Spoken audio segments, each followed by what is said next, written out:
जितना पाठ हम पढ़ते हैं, जो अभ्यास करते हैं, वो सब मैकॉले का। पाठ्यक्रम बिल्कुल हमने नहीं बदला 63 साल के बाद भी। मैकॉले ने यह पाठ्यक्रम बनाया था भारत में कारकुन तैयार करने के लिए। अब हम वही पाठ्यक्रम चला रहे हैं, हमारे बच्चों को कारकुन ही बना रहे हैं, और उससे ज्यादा क्या बन रहा है। और इस मैकॉले के पाठ्यक्रम में सबसे बड़ी बुराई है कि यह अंग्रेजी का है पूरा, और अंग्रेजी हमारी मातृभाषा नहीं है, वो विदेशी भाषा है, हमको आती नहीं है और आनी भी नहीं चाहिए। क्यों आनी चाहिए? हमको मराठी आनी चाहिए, संस्कृत आनी चाहिए, हिंदी आनी चाहिए, कन्नड़ आनी चाहिए, तमिल आनी चाहिए, तेलुगु आनी चाहिए। अंग्रेजी क्यों आनी चाहिए? किस अंग्रेज को हिंदी आती है जो हमको अंग्रेजी आनी चाहिए? बताओ ना, किस अंग्रेज को मराठी आती है जो हमको अंग्रेजी आनी चाहिए? अंग्रेजी तो नहीं आनी चाहिए। और इस देश में सबसे ज्यादा विद्यार्थी नापास होते हैं वो अंग्रेजी में। कारण कि मातृभाषा नहीं है उनकी, इसलिए नापास होते हैं। बंद करो इस अंग्रेजी को, कोई नापास नहीं होगा, कोई फेल नहीं होगा। विषय पढ़ाओ ना, विषय का ज्ञान दो, गणित का ज्ञान दो, भौतिक शास्त्र का ज्ञान दो, रसायन शास्त्र का ज्ञान दो, इंजीनियरिंग सिखाओ, मेटलर्जी सिखाओ, केमिकल इंजीनियरिंग सिखाओ, कुछ भी सिखाओ, विषय सिखाओ। ये भाषा के चक्कर में क्यों फंस गए? और भाषा भी मूर्खों की है, कुछ दम नहीं है उसमें। कुछ लोग ऐसा तर्क देते हैं कि अंग्रेजी अंतर्राष्ट्रीय भाषा है। बिल्कुल नहीं। दुनिया में 200 देश है, मात्र 14 देशों में अंग्रेजी चलती है, बाकी कहीं अंग्रेजी नहीं। और वो 14 देश वो है जो अंग्रेजों के गुलाम थे। ऑस्ट्रेलिया, न्यूजीलैंड, कनाडा, अमेरिका, फिर ब्रिटेन, फिर स्कॉटलैंड, फिर आयरलैंड, फिर भारत, फिर पाकिस्तान, फिर बांग्लादेश। इन्हीं देशों में अंग्रेजी है क्योंकि ये गुलाम थे अंग्रेजों के, बाकी कहीं नहीं है। फ्रांस में फ्रेंच है, जर्मनी में जर्मन है, रूस में रशियन है, जापान में जापानीज है, चीन में चाइनीज है, डेनमार्क में डेनिश है, नीदरलैंड में डच है। सब देशों की अपनी भाषाएं। कोई देश अंग्रेजी में काम नहीं करता, बात भी नहीं करता। और इन सब देशों के लोगों से जब मैं बात करता हूं, कहता हूं तुम अंग्रेजी क्यों नहीं सीखते? उन्होंने कहा क्यों सीखना, मूर्खों की भाषा है। और अंग्रेजी की मूर्खाई हमें समझ में आती है, फिर भी हम उसको चिपक के पकड़ के रखे। दुनिया में किसी भी भाषा में इतनी मूर्खता नहीं है जितनी अंग्रेजी में। PUT put, BUT boot, BUT but, PUT पट, सीयूटी कट है, बीयूटी बट है, तो पीयूटी पट होना चाहिए कि नहीं? और अगर पीयूटी पुट है तो बीयूटी बुट, सीयूटी कुट होना चाहिए। कुछ और छोरी नहीं है, इतनी मूर्खता की भाषा। अंग्रेजी की मूर्खाई क्या है? एक जगह CH होता है का, और एक जगह CH होता है चा। अंग्रेजी का एक शब्द है केमिस्ट्री, CHEMISTRY, केमिस्ट्री, ठीक है? तो चोपड़ा, CHOPARA, चोपड़ा, तो यहां कोपड़ा होना चाहिए।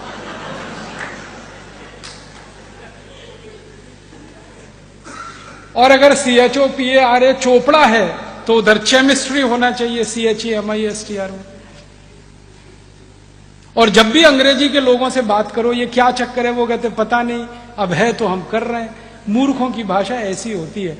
अंग्रेजी जो है ना, बहुत बहुत बहुत बहुत रद्दी भाषा है। इसके पास शब्द नहीं है अपने। 5वीं शताब्दी में तो ये भाषा बनी है। आपको मालूम है अंग्रेजी का इतिहास मुश्किल से 1000, 1200, 1500 साल पुराना। 5वीं शताब्दी के पहले तो अंग्रेजी ही नहीं थी। पूरे इंग्लैंड और स्कॉटलैंड और उसमें लैटिन चलती थी। अंग्रेजी उसमें से उधार लेके कुछ शब्दों से शुरू हुई। फ्रेंच से उधार लिया, जर्मन से लिया, लैटिन से लिया, इससे लिया, कुछ हिंदी से लिया, खिचड़ी बना दिया उन्होंने। शब्द नहीं है उनके पास। इतनी गरीब भाषा है ये, जो दुनिया में कहीं नहीं है। इनके पास ले दे के एक ही शब्द है, अंकल। काका, मामा, मौसा, फूफा, काका का काका, मामा का मामा, मौसा का मौसा, सब एक ही है, अंकल। शब्द ही नहीं है। और ले दे के एक शब्द है आंटी। काकी भी है, मामी भी है, मौसी भी है, सब आंटी। ये भारत में तो नहीं होता। हमारे यहां तो जितने भी रिश्ते हैं, हर एक के लिए अलग शब्द है। इनके पास शब्द ही नहीं। और ऐसी मूर्खता के शब्द हैं, समझ में नहीं आते। फादर इन लॉ, कौन सा? इधर वाला कौन सा father in? Mother in law कौन सी? इधर वाली की इधर वाली? मूर्खताओं की भाषा। अच्छा, मैं अगर आपसे हिंदी में या मराठी में ये कहूं कि ये व्यक्ति किसी व्यक्ति का साला है, ठीक है, आप 1 मिनट में पता लगा लेंगे साला है या माने उसकी बहन का भाई है, ठीक है। अगर मैं कहूं कि ये उसका जीजा है, इमीडिएट में पता लगा लेंगे। अंग्रेजी में साला और जीजा दोनों के लिए एक ही शब्द है, ब्रदर इन लॉ। अब पता ही नहीं है कि वो साला है कि जीजा है मूर्खों की भाषा की नहीं। अब ये मूर्खों की भाषा में हम फंसे हुए हैं और अपने को बहुत स्मार्ट समझते हैं। और ये मूर्खता पता है कहां तक जाती है? हम हिंदुस्तानी लोग अंग्रेजी के चक्कर में फंस के हमारा कचरा हो गया। ना हम अंग्रेज हो पाए, ना भारतीय रह पाए। आधे अंग्रेज आधे भारतीय। वो कैसे है?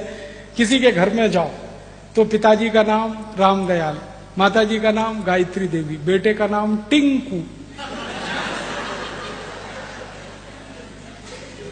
अब मैं पूछता हूं ये रामदयाल और गायत्री देवी का टिंकू कहां से आया? और जिन्होंने नाम रखा है ना टिंकू, उनको पूछता हूं आपको इसका अर्थ मालूम है? टिंकू अंग्रेजी की वेबस्टर डिक्शनरी में टिंकू का अर्थ है आवारा लड़का,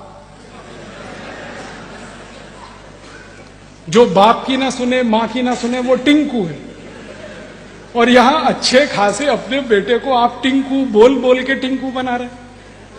क्या मूर्खता के नाम रखे, कैसे कैसे नाम रखते हैं। डब्लू, बबलू, पिंकू, टिंकू, बबली, डबली, ट्विंकल, डिंपल। क्या मूर्खता। कुछ नामों की कमी है अपने संस्कृत में, मराठी में, हिंदी में। क्यों आप ये फालतू अंग्रेजी नाम? और ऐसी मूर्खाई है इस देश में अंग्रेजी के नाम पे। कभी कभी कुछ घरों में मैं चला जाता हूं भोजन आदि करने के लिए, क्योंकि मैं भोजन होटल में नहीं करता, ठहरता भी होटल में नहीं, किसी के घर में ठहरता हूं, खाता भी घर में ही हूं, तो अक्सर घरों में जाता रहता हूं, तो वहां अंग्रेजी की मूर्खाई दिखाई देती है।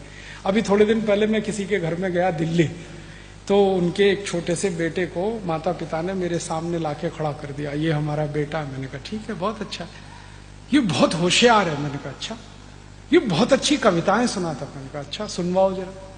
तो उन्होंने कहा बेटे पोएम सुनाओ अंकल को। मैंने कहा मैं अंकल तो नहीं हूं। कहने लगे फिर क्या है? मैंने कहा काका बना लो, मामा बना लो, कुछ बना लो, अंकल तो नहीं हूं। जो सुविधा है बना लो, मामा बना लो, काका बना लो, कुछ कर लो। तो फिर बच्चे ने कविता सुनाना शुरू किया। Rain rain go away come again another day little baby wants to play. मैंने बच्चे को पूछा तुमको अर्थ मालूम है इस कविता का? नहीं मालूम। क्यों सीखा? मम्मा ने सिखाया। मम्मा को पूछा आपको अर्थ मालूम है? नहीं मालूम। क्यों सिखाया? उसके टीचर ने सिखाया। टीचर को फोन लगाया, आपको अर्थ मालूम है इस कविता का? नहीं मालूम। किसने सिखाया? हमारे टीचर ने सिखाया। अब मूर्खों के मूर्ख कविता सिखा रहे हैं, rain rain go away come again another day. फिर मैंने उस बच्चे को समझाया इस कविता का अर्थ है बारिश बारिश तुम चली जाओ, यहां मत आओ क्योंकि मुझे खेलना। अब भारत के बच्चे ये कविताएं गाएं, बारिश बारिश तुम चली जाओ यहां मत आओ, और करोड़ों बच्चे ये कविताएं गाएं, भगवान ने सुन ली तो?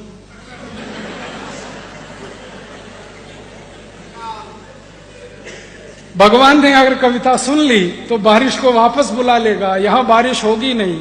और 60% खेती बारिश पर इस देश में जिंदा रहती है। वहां अगर बारिश नहीं होगी, आप भूखे मरेंगे, मैं भूखा मरूंगा, शेतकरी भूखा मरेगा, तो भारत में इस कविता की गरज क्या, जरूरत क्या? ऐसे मूर्ख लोग अंग्रेजी में कविता से। फिर उसकी आई ने, बच्चे की आई ने कहा फिर कौन सी कविता सिखाऊं? तो मैंने कहा कविता सिखाओ ये रे पाऊसा तुला दे तो पैसा, पैसा झाला कोटा पाऊस आला में। ये कविता सिखाओ, क्योंकि ये कविता भारत की आत्मा है। आत्मा क्यों है? जिस देश में 60% खेती पाउस आधारित है, उस देश में पाउस को बुलाने की ही कविता हो सकती है, भगाने की कैसे हो सकती है? तो हमारे बच्चों को तो यही सिखाना चाहिए, बारिश बारिश तुम जल्दी आओ, बार बार आओ, मैं तुमको पैसा देना चाहता हूं इसलिए आओ। ये भारत की कविता है। अंग्रेजों की कविता रेन रेन गो अवे। कविता भी जो होती है ना, वो अपनी जरूरत, अपनी संस्कृति, अपनी सभ्यता, अपनी परंपरा से निकलती है। अंग्रेजों की संस्कृति, अंग्रेजों की सभ्यता, उनकी परंपरा हमसे बिल्कुल अलग है। इंग्लैंड में बारिश कभी भी आती है, यूरोप में बारिश कभी भी आती है, वहां के बच्चे शाम को बाहर खेल नहीं सकते, कभी भी मौसम खराब हो जाता है, इसलिए वो कविता गाते हैं, रेन रेन गो अवे। हमारे यहां तो बारिश साल में सिर्फ 3 महीने आती है और उसका दिन फिक्स है, इस दिन से लेकर इस दिन तक। तो हम कैसे गा सकते हैं रेन रेन गो अवे?